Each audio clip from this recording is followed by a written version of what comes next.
የሰላምዬ አባት እንግዲህ ታሪክ ሰሩ ዛሬ ማለት ነው። በእውነት በጣም ነው ደስ ያለኝ። እንግዲህ ወይዘሮ ሜላት ይሄን ስትሰማ በጭራሽ እንዳታደርገው ዶክተር ሕክምናውን እንዳትጀምር፣ ሕክምና መቋረጥ አለበት። ከዛም ሲደውልላት ምን ነው ዶክተር በሰላም ነው? የሀና አባት አረፉ እንዴ? ደስተኛ ነበረች ማለት ነው ቢሞት ራሱ። በፈጣሪ ስም ምን አይነት ሴትዮ ነሽ? እንግዲህ የሰላም አባት ሕክምናውን ወጪው ሸፈነ። መጀመሪያ ግን ሀና ቀጥ ብላ ቢሮ ድረስ ሄዳለት ይሄ ዶክተር አገራችን ወፎች እንዳይበሉት ማሽላ የሚለብሰው እንትን ታውቃላችሁ? ማሽላ እንደዚህ ወፎቹ እንዳይበሉት ማሽላውን እንጨት ላይ የሚሰካ አለ አይደል? እንደዚህ ጨርቅ ነገር ሰው የሚመስል እንደዛ ያንን ሰውዬ ነው መሰለኝ። ይሄ አሻንጉሊት ማለት ነው። ይሄ ዶክተሩ እውቀት እኮ ምንም ዜሮ፣ ምላሱ ሁሉ ይተሳሰራል ሲያወራ ማለት ነው። እውነት ለመናገር እና ለናሙና ነው እዛ ጋር ያስቀመጡት እንጂ ምንም እውቀት እንኳ የለውም። እና ምን ልላችሁ ፈልጌ ነው ሰውየው እንግዲህ እንደ አንድ ሰው እና እንደ ሀገራዊ ጉዳይ ይመለከተኛል። የሀና አባት ልክ አልሰራችሁም። የሰው ልጅ ገንዘብ ሊያጣ ይችላል፣ ግን ደግሞ ያለው እኮ በጤና ባለሙያዎች እጅ ነው። ይሄ ሰውዬ መሞት የለበትም በገንዘብ እጥረት። የቻላችሁትን ማድረግ ትችሉ ነበረ እንዴ! ምን እያልክ ነው አቶ መስፍን? ደግሞ እንዴት ነው የሆነ ጅል ነገር ነው በነገራችን ላይ ሰውየው ማለት ነው። ይሄ ዶክተር ተብዬው እንግዲህ ሰውየው የሀናን አባት ሁሉንም ወጪውን እሸፍናለሁ። ግን እኮ አቶ መስፍን ወይዘሮ ሜላት ሕክምናው ይቋረጥ ብላለች። አዎ እሷ ሜላት ናት፣ እኔ ደግሞ መስፍን ነኝ። ስለዚህ የተለያየ ሀሳብ ነው ያለን እኔ እና እሷ። ስለዚህ አሁን አቶ ኖላዊ ሕክምናውን እንዲቀጥሉ እፈልጋለሁ። ወጪውን ሁሉንም እከፍላለሁ። እሺ፣ ከዛ በፊት ግን ለመድኃኒት ለምናምን የወጣውን ይኸውና ሪሲቱ እዚህ ጋር እዩታለሁ። አሳየው ማለት ነው እንግዲህ ሰውየው ወጪውን ከፍሎ የሀኒ አባት ታከመ ማለት ነው። ሀኒዬ ደግሞ ዶክተሩን ሄዳ ልክ ልኩን ነገረችው። ወይኔ ጀግንነት!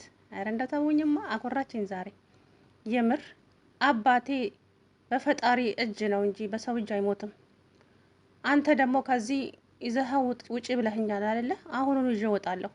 አባቴ ሙት ካለው ይሞታል፣ ኑር ካለውም ይኖራል። ደግሞ መድኃኒዓለም ትላለች እንዴ? መድኃኒዓለምንና ዶክተርን ከሰው ጋር ታገናኘዋለሽ እንዲ አላለም? አያችሁ፣ ከፈጣሪ እኛ እንበልጣለን ማለቱ ነው። ይሄ ታዲያ እውቀት አለው? እውቀት እኮ የለውም ሰውየው ማለት ነው። ቢያውቅ ኖሮ እሱ ከፈጣሪ በታች ነው እየሰራ ያለው እንጂ ሰበቡን አድርሶ ከፈጣሪ በላይ ማንም ሰው የለም። ዶክተርም ይሆን ማንም ይሆን ማንም ከፈጣሪ ቢበልጥ የለም። ግን ልጅቷ ያላት በፈጣሪ ያላት አቋምና እምነት ጠንካራ ሆና ብቻ በፈጣሪዋ ስለተማመነች ደግሞ መድኃኒዓለም ትላለች እንዴ? መድኃኒዓለም ከኛ ይበልጥ ያውቃል እንዳለ እኮ። ታዲያ ይሄ አዋቂ ነው ትላላችሁ? በፈጠራችሁ እንዴት እንዳቃጠለኝ። ይሄ ዶክተርማ የሆነ አለ አይደለ? በቃ መግቢያ ላይ እንደነገርኳችሁ ማሽላ ጠባቂ ነው የሚመስለውና ዛሬ እንግዲህ ሀንዬ ፈጣሪ እንባሽን አብስልሽ ሲባል እንግዲህ የሰላም አባት ወጪውን ሙሉ በሙሉ ሸፍኖ ሕክምናው ተደረገ። ሰውየውን ከማደንዘዣው ነቃ ማለት ነው። ሰላም አለይኩም ወራህመቱላሂ ወበረካቱ። ውድና የተከበራችሁ የቻናሌ ቤተሰቦች እንዴት ናችሁ?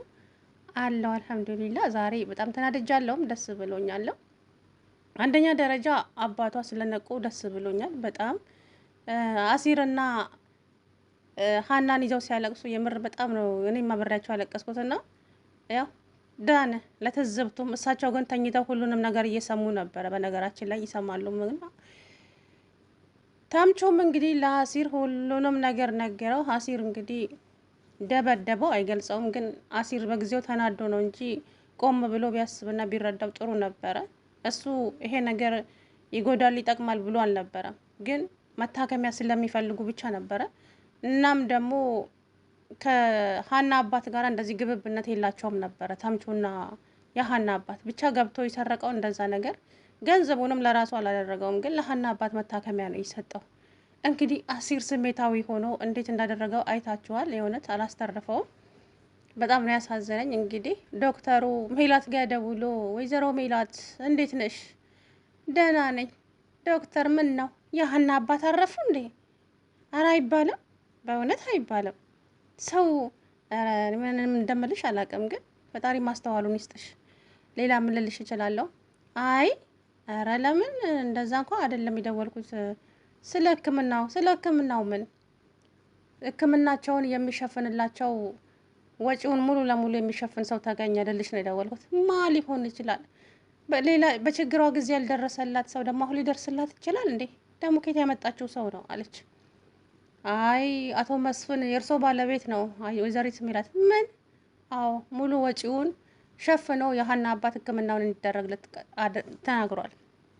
በጭራሽ ሕክምናው መደረግ የለበትም ዶክተር፣ ሕክምናው መቋረጥ የለበትም እንዴ። እርሶ እኮ እኔን የማዘዝ እንደፈለግሽ እኔን ማዘዝ እኮ አትችይም ወይዘሮ ሜላት። ትንሽ የበዛ አልመሰለም ማለት ትንሽ የበዛ አልመሰለሽም ማለት ዶክተሩ እኮ ዛሬ እንዴት እንዳሳቀኝ በጣም በዛ። እንደፈለግሽማ ልታዝኝ አይገባም። ከዛ ጆሮው ላይ ድርግም አደረገችበት ተናዳ ማለት ነው። ዶክተሩም እንግዲህ ሕክምናውን አደረገለት ለሰውየው። ከዛ ትንሽ ከቆዩ በኋላ ነቃ ማለት ነው።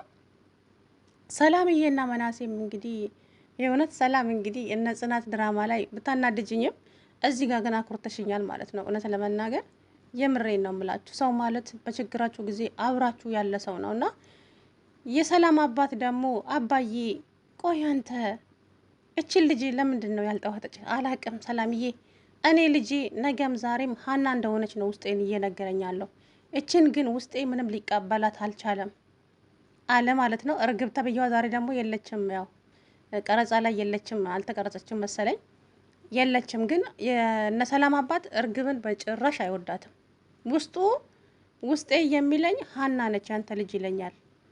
በቃ እሱ ይሄንን ስትሰማ ደግሞ ማየ ጨርቋን እንዳጥል ተጠንቀቅ አባዬ አለችውና እንግዲህ ሰላምዬም ወደነ ሀና ጋር ሄደች ከመናሴ ጋራ። መናሴና ሰላም እቅፍ አድርገዋት እንግዲህ ከነሱ ጋር ስታለቅስ እነሱም አብረዋት ሲያለቅሱ መናሴ እኔም ወንድምሽ ነኝ፣ ሰላምም እህትሽ ነች፣ አይዞሽ እኛ ከጎንሽ ነን ሰላምዬ፣ ሀንዬ ምንም እንዳታለቅሽ ያላት። እሺ አመሰግናለሁ አለች። እናም እንግዲህ ሰላምዬ እዛ እያለች አባቷ ደውሎላት ሄደች። አባቷ እንዴ አባዬ ምን ሆነ ነው የመጣኸው? አመመህ እንዴ? ኧረ አላመመኝም፣ ያመመው ብቻ ነው ዶክተር ቤት የሚመጣው እና ታዲያ ምን ላድርግ ስትመጣ አለችው። አይ ዝም ብዬ ነው የመጣሁት። ያህን አባት ግን እንዴት ናቸው? እንደ እሷ አባቷ ምንም አባዬ ምንም አይናገሩ ምንም አይሉ። ይኸው ቁጭ ብላ እያለቀሰች ነው። ዶክተሩ ይዘሽ ውጪ ብሏት፣ እሺ በቃ አሁን አንቺ የዶክተሩን ቢሮ ሳይ ለምን ስትለው፣ ሰላምዬ እናትሽ እያደረገች ያለችው ነገር በጣም የተሳሳተ ነው።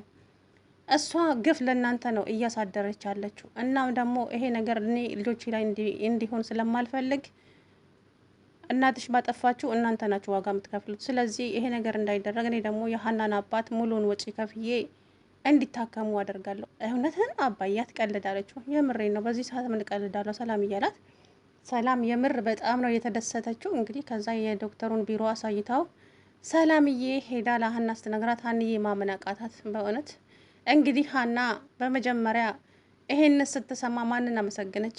የሰላምን አባት ወይም ሰላምን አይደለም ፈጣሪዋን ነው። አያችሁ መድኃኔዓለም እኔ እኮ የነገርኩህን ሁሉ አትረሳም አትጥለኝም ብያለሁ አይደለ? ይኸው አልጣልከኝም አለች ማለት ነው። እና ከዛ በኋላ ነው የነ ሰላምን አባት ማመስገን የጀመረችው።